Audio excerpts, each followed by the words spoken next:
Welcome to Hockeywiztalks podcast. Today I'll be talking about if the NHL playoffs are rigged. The officiating in the NHL playoffs this year has been very suspect, to say the least. Let's discuss some of the suspect calls so far in the NHL playoffs this year. The most controversial call was obviously the 5-minute major that was called against the Vegas Golden Knights in the first round of Game 7. This gave the San Jose Sharks a 5-minute power play, and the Sharks would score 4 goals in the third period to put them up 4-3. Even though the Golden Knights would eventually force overtime, the Sharks ended up winning the series in double overtime. The reason why this call is controversial is because without the 5-minute major, the Sharks would have lost Game 7. If the Sharks lose Game 7, the rest of the Stanley Cup playoffs could have played out very differently. Another incident occurred in Game 3 of the conference finals between the St. Louis Blues and San Jose Sharks. The Sharks won Game 3 in overtime despite a clear hand pass before the game-winning goal. It is such a coincidence that both controversial calls this year in the playoffs occurred in games that San Jose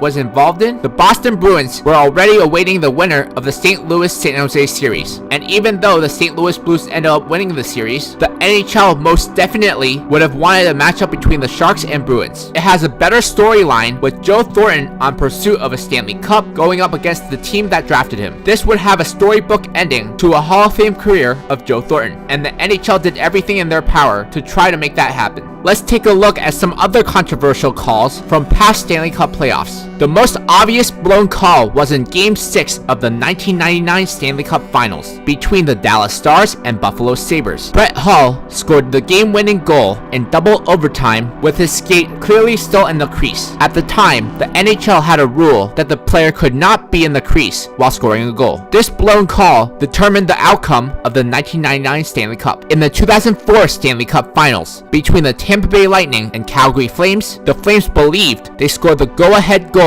in Game 6 to take a 3-2 lead, but the refs never saw the puck cross the line. The Lightning ended up winning Game 6 in double overtime and captured Game 7 on home ice to win the Stanley Cup. If not for the blown call in Game 6, the Flames might have won the Stanley Cup. Back in 1999, the Dallas Stars were a powerhouse, so the NHL would obviously favor them against the less popular Buffalo Sabres. It's not that the Sabres were a bad team, but the NHL likes dynasties, and the Stars had the potential to be one back then. In 2004, the Lightning had more star power, and the NHL usually likes the team with more star power to win the Stanley Cup. Most people only remember 2 players from Calgary's team in 2004. Those 2 players are Jarome Iginla and Mika Kiprusoff, with the likes of Vinny Lecavalier, Marty St. Louis, Brad Richards, Dan Boyle, and Nikolai Khabibulin. It shouldn't be a surprise that the Stanley Cup Finals are rigged or fixed, because ultimately the NHL wants the matchups that provide the best ratings. The ratings are everything, because advertisers are not going to invest their product on a show or event that no one is watching. If the Stanley Cup Finals this year was between the Carolina Hurricanes and St. Louis Blues, that wouldn't produce very good ratings. But since the Boston Bruins already made the finals, the NHL didn't really care about who came out of the West anymore, because regardless of which team Boston faces, it would be a good series. In my next podcast, I analyze the Stanley Cup Finals.